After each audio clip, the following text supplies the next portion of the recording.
ദക്ഷിണേന്ത്യൻ സിനിമകളിൽ പലപ്പോഴും അടുത്തിടെ റിലീസ് ചെയ്യുന്ന ചിത്രങ്ങളിൽ ഒരു കാലത്ത് ബോളിവുഡ് സിനിമകളിൽ ഉണ്ടായിരുന്നതിനേക്കാൾ ശക്തമായ ഡ്രഗ് കാർട്ടലുകളുടെ സ്വാധീനമുള്ള രംഗങ്ങളുണ്ട്. എന്ന് പറഞ്ഞാൽ നായകൻ അമിതമായ ലഹരി ഉപയോഗിച്ച് അതിനെ നോർമലൈസ് ചെയ്യുന്ന, അതിനെ പ്രചരിപ്പിക്കുന്ന, അതിനെ വലിയ ആവേശത്തോടു കൂടി തന്നെ കാഴ്ചക്കാരിലേക്ക് പകരുന്ന സീനുകൾ കൂട്ടിച്ചേർക്കപ്പെടുന്നുണ്ട്.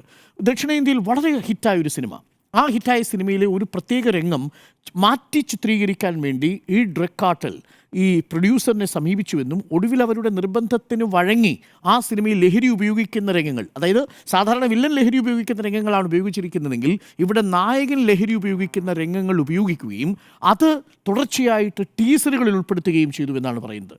ദക്ഷിണേന്ത്യൻ സിനിമകളിൽ മാത്രമായി ഒരു വർഷം 400 കോടി രൂപയുടെ ഇൻവെസ്റ്റ്മെൻറ്റ് ഇൻ ഡിസ്ഗൈസ്, പ്രച്ഛന്ന വേഷത്തിൽ ഇതേപോലെ ഡ്രഗ് കാർട്ടൽ നടത്തുന്നു. എന്തിനാണെന്ന് വെച്ചാൽ നേരിട്ടവർക്ക് പരസ്യം ചെയ്യാൻ കഴിയില്ല. ഇതിനെ നോർമലൈസ് ചെയ്തെടുക്കണം, വിപണി വർദ്ധിപ്പിക്കണം എന്നുണ്ടെങ്കിൽ സിനിമയുടെ ഏറ്റവും മികച്ച മാധ്യമമായി മനസ്സിലാക്കുന്നു. നമ്മളൊക്കെ പണ്ട് പറയാറില്ലേ, സിനിമയിൽ കണ്ടിട്ട് നായകൻ സിഗരറ്റ് വലിക്കുമ്പോൾ സിഗരറ്റ് വലിച്ചു തുടങ്ങിയ കുട്ടിക്കാലം ഉണ്ടായിരുന്നു എന്ന് പറയുന്നത് പോലെ ഇന്ന് സിഗരറ്റോ ബിയറോ മദ്യമോ അല്ല ഇവർക്ക് പ്രചരിപ്പിക്കുന്നത്. വേഷത്തിന്റെ ഫാഷൻ ആരാ തീരുമാനിക്കുന്നത്? സിനിമയാണ്.